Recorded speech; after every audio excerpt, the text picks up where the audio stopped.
I'll get my phone out and I'll check my Twitter, and I'm not going to lie to you, all the abuse that comes in, I screen grab it and I keep it in a folder on my phone, just in case I ever develop any self-esteem, you know.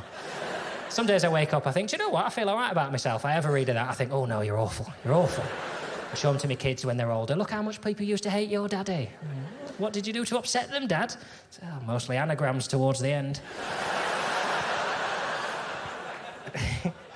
So, I have usually got it up ready, and that's not a sentence I've fucking used in my life. There we go. So this is the sort of thing I'm looking for. Now, I'll show you that. I know you're not going to be able to read that, but I only show you it so you know it's real, right? I don't want you to think I've made this up, because some of this language is quite ripe, and I would hate for you to think I've made this up to upset you. This is the sort of conversation two lads will have about me of an evening, and they copy me in case I'm curious. So this one come in last year. It starts off, a guy called Bob, about 10 o'clock, he tweets me. He says, I've never liked Jon Richardson. Right, that's a good start, isn't it? Never. Because never's not just me as a comedian, is it? Never's my whole life. Never suggests, like, even when I was a kid, this guy was just walking up and down his corridor. Oh, there's a little prick somewhere. There's a little Super Mario Brothers cardigan on. I bet he's down at the playground checking for stones in a sandpit so no one gets hurt at playtime. He's got me bang on, to be fair. He says, I've never liked Jon Richardson. Imagine the first day he saw me on telly. Poor bastard, hard day at work, sits down with his tea, puts the telly on. You are shitting me. How many years I've been telling you I hate this prick, Margaret? All your life, Bob. All my life, Margaret! Finally had enough last year. He tweets me, he says, I've never liked Jon Richardson. He's about as funny as. Right, and these are always my favourites, because then you get a funny little image, and if you've not heard it before, it makes you laugh. They'll generally say something like, he's about as funny as a shit on a bouncy castle. And you can't help but laugh if you haven't. It's instantly picturable, innit? Just everyone at the fair having a good old bounce like that.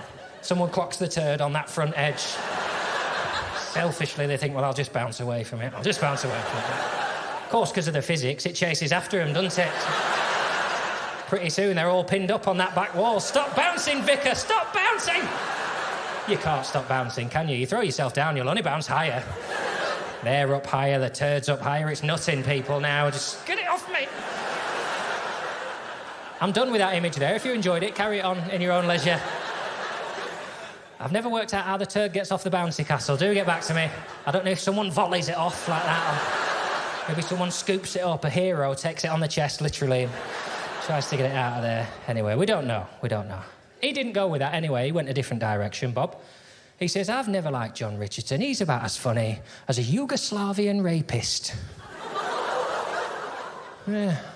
It gets that reaction everywhere, so don't feel bad. Just a few sort of shocked whoops there, and some people start laughing and think, oh, shit, no one else is laughing. I probably shouldn't. And someone laughs too loud and too early, as if to say, oh, I forgot I'd written that. Now, obviously, the second work is gruesome, isn't it? The second word's horrific. He's trying to be brutal there, but it's the first one, isn't it? It's that first word you think, well, where do the Yugoslavians come into this? I was looking at that thinking there hasn't been a Yugoslavia since the early 90s. He must have Googled, where are the least funny rapists? I guess he's been linked to a survey from sometime in the 80s, you know, when that sort of thing didn't seem so deplorable, and he's thought, well, I'll just go with the stats as given. So he sent that in. I was staring at that for ages, thinking I'm going to have to reply to him. Just say, look, Bob, I know you don't like me, but can I ask why you said Yugoslavian? Because I can't sleep. I didn't get a chance anyway. His mate Mel replies. So Mel's obviously up. He's seen that message and he gets all excited. He's like, oh, we're hating someone. Yeah! I was nearly going to go to bed. I'd have missed this. Right, so he's all excited. He's got a slight problem, Mel, that he doesn't know who I am. It shouldn't stop him hating me, should it? So his first message is just a fact-finding mission. He says to Bob, he says, which one's Jon Richardson? Right, it's not that upsetting, really, that, is it? No apostrophe S in ones, but I didn't get into that. You know, I'll be honest, there's bigger trouble coming for me than his spelling and grammar. Which is otherwise impeccable, I have to say. Capital W, capital JR, question mark with a double space. You don't see a lot of that. No H in my John. I've got mates who can't remember that. So the guy can obviously spell, he just doesn't use apostrophes, which suggests there's some other reason he's not using them. I start to think, well, maybe he's worried we're going to run out. Maybe he's sick of going in the butcher's, seeing sausages with an apostrophe S. You know, most of us just move on, not Mel. He's looking at that thinking, stop bloody wasting them. Stop wasting them, we're going to run out. I'm not putting mine on Thinternet, I'll put them down in basement. They'll all come round Mel's house come the shortage. Mel, can I have one of your apostrophes? I'll say, no, you should have looked after your own. Now he's got a basement full of them, and they're just waist high. He gets naked once a month and just slides into them like that. Rubs them all over his nipples. So, who possesses all the possessives? You do, Melvin. You do. Oh, bloody hell, what's that? That's a comma. That shouldn't be down here. That should be over there in Commodore 64. Don't, please. Don't. You'll watch it back and you'll hate yourself for clapping at that. You really will. So anyway, he says to Bob, he says, which one's Jon Richardson? The little gay-looking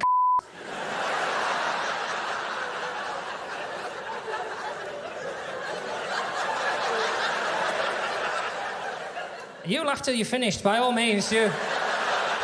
Can I thank you there for making that the longest laugh of the night so far? That's really lovely to come to Blackpool and have them unite as one to say, well, that is bang on, that really is. As a 4-word description of your work, John, that is absolutely perfect. I mean, you're right, Bob rounds the whole chat off. He says, that's the one, that's him. Naturally, I screen grab that, I look at it every day, and every day it cheers me up, because those are real men. Those are actual men who exist, and that is a part of their life. They're going to die one day, and that conversation is a part of their life. And I start to think, maybe they hate me in person now. You know, like any hobby, it starts online, you get into it. Maybe now they meet up at weekends, and their wives make them a little packed lunch. Are you off hating, Bob? They go, yeah! Who are you hating this weekend? You've always hated him, haven't you? Yes, since he was a kid, I fucking hated him. Where are you hating him this weekend? At the seaside. Meet up on the special bench they've arranged to meet up, and they eat the sandwiches and hate me for a bit. I ate his shoes. Yeah, good one, Bob. And his eyebrows. Yeah, good one, Mel. Eat their sandwiches, and then they drink their drink, and it's all finished. They probably hang around for another hour or two just looking out to sea, because sometimes their little fingers touch just there, and they never mention it, but it's electric for the pair of them. It really is. That's Bob and Mel, you know. And the reality is I don't let tweets like that upset me, because I'm never going to meet them, am I? And if I did, they'd probably be nice to me, because that's what people are like, the cowards. And I know that because I know how I feel when I beat my horn and someone stops their car. I shit my pants. I shit my pants and I apologise, and I say it was probably my fault. You didn't need to indicate. It should have been clear why you were reversing round that roundabout.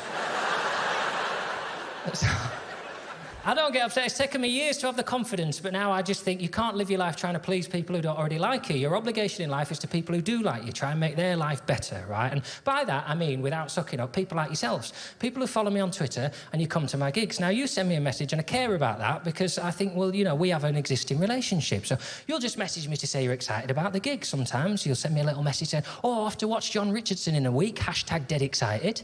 Now, sometimes I think you've got excited too early. And that is stress to me. I think, don't get excited yet. Not for a week, you know.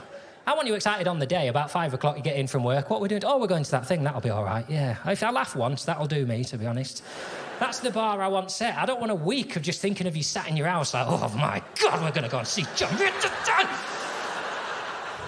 That's too much, to be honest. Sometimes it's months. The minute you book the tickets, I'll get a message. I say the gig's in July. I'll get a message in December, like, off to watch Jon Richardson in July, #date night.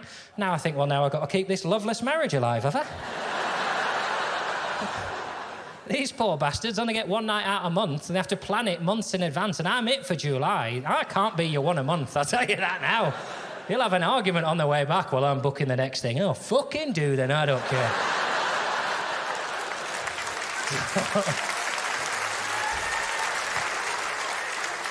The applause of people who've had this booked for 7 months there.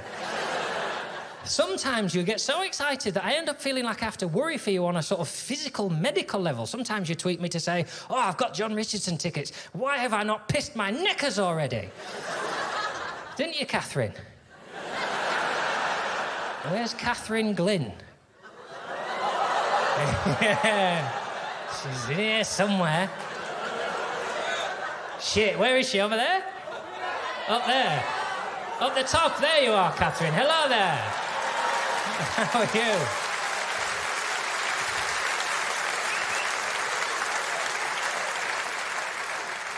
Didn't think I'd read it, did you, that? Didn't think I'd read it. Probably didn't think I'd remember it for months, did you? Keep it in my head. Are you all right? Have you had a nice day? You sure? Because you hurt yourself this morning, didn't you? You got a bit of pot noodle juice in your eye, I read. I should probably point out at this point, if you send me a message, I click on your page and I read everything you've ever written. I can't help myself. I can't help myself. I get bored. You've got pot noodle liquor in your eye. I mean, you're not eating them right, Catherine. That's not... Are you all right, then? Yeah, it was a chili beef one, wasn't it? Yeah. Chili beef's a favourite. It used to be chicken and mushroom, didn't it? It used to be chicken and mushroom. And then she had a chili beef one. She was like, well, that's it. I'm not going back. I'll troll back through your page as well. Don't worry about that. I'll look all through your life. You were chicken and mushroom, weren't you, till the 23rd of June, and then it was all chili beef after that, wasn't it? All chili beef.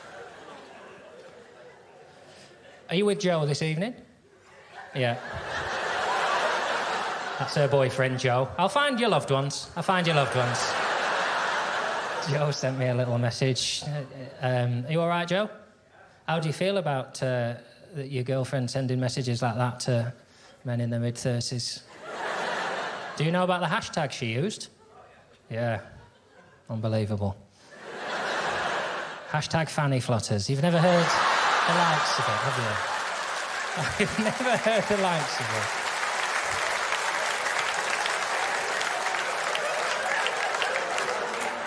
Anyway. The problem is, right, I'm going to stop there so you can relax and enjoy the rest of your evening.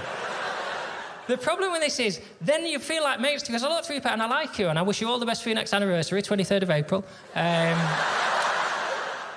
Is that right? No. Is that right? No, 16th? 16th. Sorry. I get it confused with your birthday because that's 29th, isn't it? I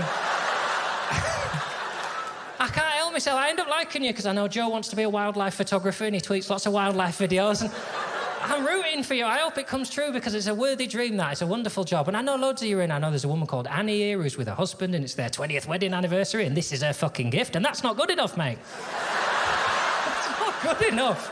20 years is platinum, not tedium. Get her something nice.